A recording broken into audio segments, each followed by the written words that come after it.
Siapa sangka kalau puasa itu juga bisa loh menyebabkan batu empedu kalau nggak bener caranya. Ya, waktu itu Kak Pras tuh juga kena batu empedu waktu di bulan puasa juga sama.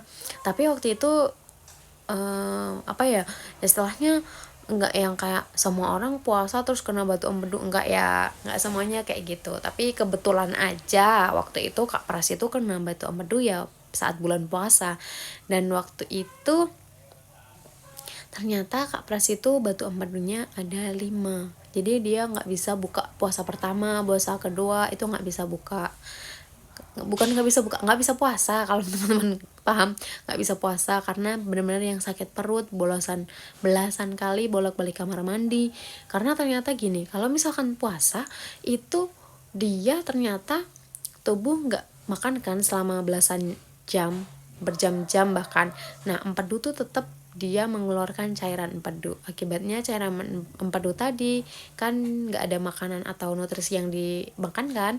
Nah, bisa mengendap dan memadat. Apalagi kalau misalkan kita sahur, makanannya tinggi lemak, terus rendah serat. Contohnya apa? Contohnya ya kayak mie instan, makanan fast food kan kayak gitu semua. Jadi ya itu, ternyata baru tahu juga loh kalau misalkan ternyata bisa ya puasa yang nggak benar itu bisa menyebabkan batu empedu.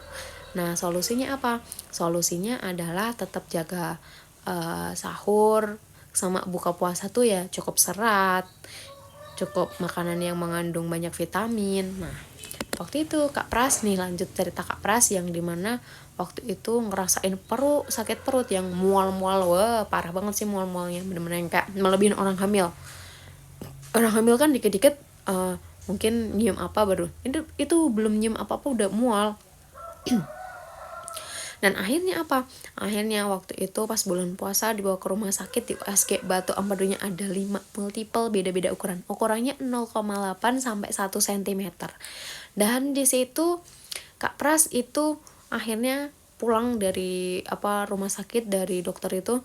Setelah itu nyari info, bikin status WhatsApp lah, bikin nanya-nanya di status Instagram lah, pokoknya nanya-nanya ke teman-temannya, ke keluarganya, mau cari info gimana bisa lepas dari batu empedu tanpa OP.